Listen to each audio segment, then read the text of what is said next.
Assalamualaikum warahmatullahi wabarakatuh. Selamat pagi anak-anak. Apa kabarnya kalian hari ini? Semoga kalian sehat selalu ya. Nah anak-anak, pada pembelajaran kali ini kalian akan belajar tema 4, berbagai pekerjaan, subtema 1, jenis-jenis pekerjaan pembelajaran ke-6. Nah sebelum kita memulai pembelajarannya, mari kita sama-sama berdoa menurut agama dan kepercayaan masing-masing ya. Berdoa dimulai.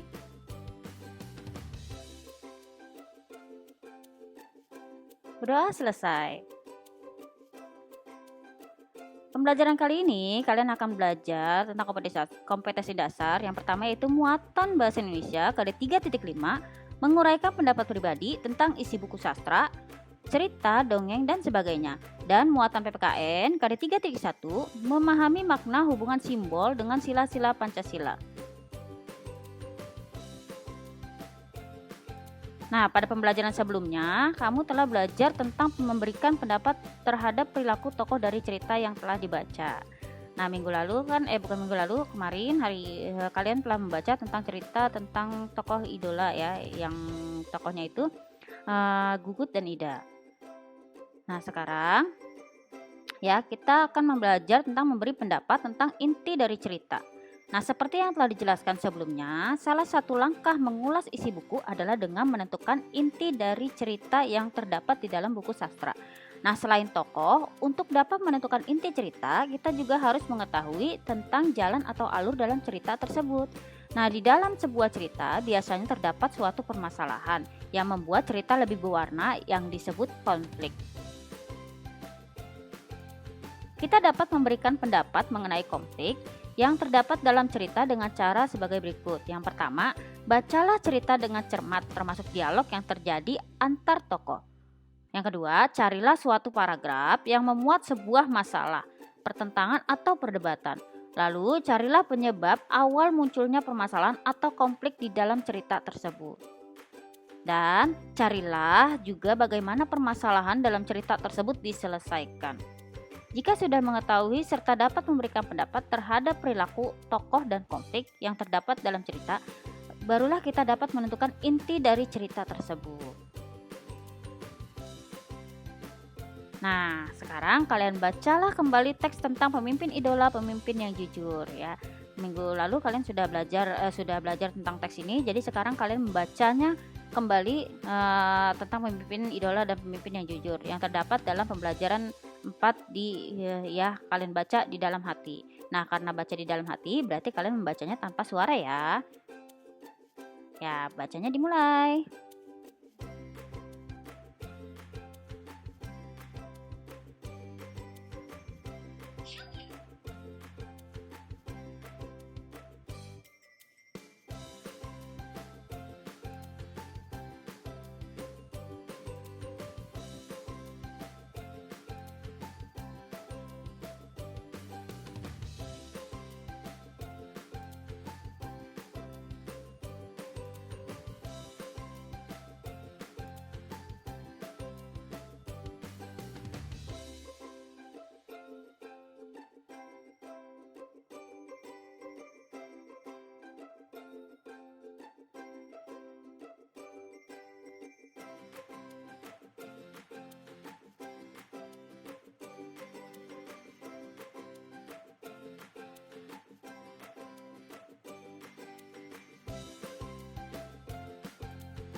Nah, itu tadi bacaan tentang pemimpin idola pemimpin yang jujur ya. Sekarang, kalian tuliskan pendapat kamu ya tentang masing-masing tokoh yang terdapat dalam cerita.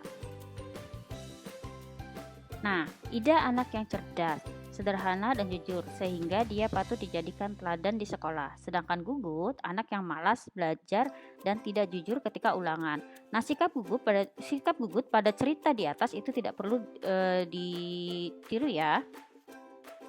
Nah, selanjutnya tuliskan pendapatmu tentang konflik yang terjadi. Nah, pendapat Ibu ya, ketika melaksanakan ulangan di sekolah, kita harusnya berlaku jujur walaupun menolong dengan memberikan jawaban kita kepada teman yang lain. Tindakan tersebut adalah salah karena ketika ulangan kita tidak boleh tolong-menolong dengan saling memberikan jawaban ulangan. Nah, kalian boleh memberikan kebaikan dalam yang lain, tetapi dalam hal memberikan jawaban itu tidak diperbolehkan karena itu termasuk perbuatan yang tidak jujur. Nah, tuliskan pendapatmu tentang pesan moral yang terdapat dalam cerita. Nah, pesan moral yang terdapat pada cerita yaitu kejujuran harus dibiasakan sejak dini. Karena dengan berlaku jujur dari kecil, mudah-mudahan ketika dewasa kita tidak akan tergoda untuk melakukan korupsi.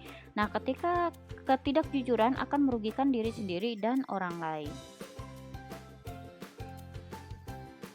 Nah, dalam cerita tersebut ya, ada nilai-nilai Pancasila dalam tokoh cerita, yaitu Pancasila menjadi pedoman dalam kehidupan sehari-hari bangsa Indonesia harus memiliki sikap-sikap yang sejalan dengan nilai-nilai pada Pancasila. Nah, sikap-sikap tersebut itu diwujudkan dalam perilaku sehari-hari, misalnya taat beribadah, bersyukur, toleransi, jujur, peduli, dan tanggung jawab. Nah, dalam cerita tadi, Ida sudah melakukan nilai-nilai Pancasila yaitu sila pertama, yaitu bersikap jujur. Nah, sampai di sini dulu pembelajaran kita hari ini ya. Sampai berjumpa di lain waktu. Assalamualaikum.